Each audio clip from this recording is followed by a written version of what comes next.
سامعین و ناظرین، السلام علیکم ورحمۃ اللہ وبرکاتہ۔ جیسا کہ آپ حضرات جانتے ہیں کہ پہلگام میں جو دہشت گردانہ حملہ ہوا، اس کے جواب میں بھارتی فوج نے رد عمل پیش کرتے ہوئے جو کارروائی کی ہے، اس پر جمعیت علماء ہند کے صدر حضرت مولانا محمود اسد مدنی صاحب کی طرف سے ایک لیٹر شائع ہوا ہے، پریس ریلیز شائع کی گئی ہے۔ مناسب یہ معلوم ہوتا ہے کہ ساری قوم تک اور پوری امت مسلمہ تک اس کو پہنچایا جائے۔ آپ سب سے بھی گزارش ہے کہ اس کو سنیں اور سمجھیں اور تمام مسلمانوں تک ضرور شیئر کریں۔ جمعیت علماء ہند کے صدر حضرت مولانا محمود اسعد مدنی صاحب کی طرف سے ملک اور فوج کے ساتھ مکمل یکجہتی کا اعلان۔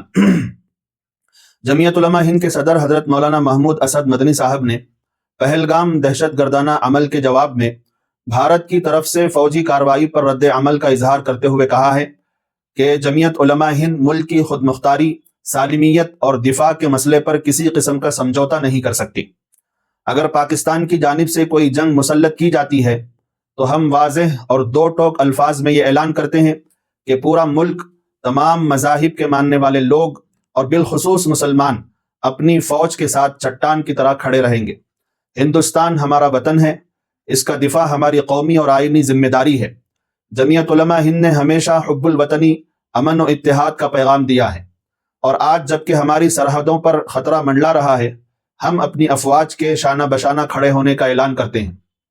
مولانا مدنی نے کہا کہ ہم ہر سطح پر قوم میں اتحاد، صبر اور قربانی کے جذبے کو فروغ دیں گے۔ ہم حکومت ہند سے اپیل کرتے ہیں کہ وہ دشمن کے ہر جارحانہ اقدام کا منہ توڑ جواب دیں۔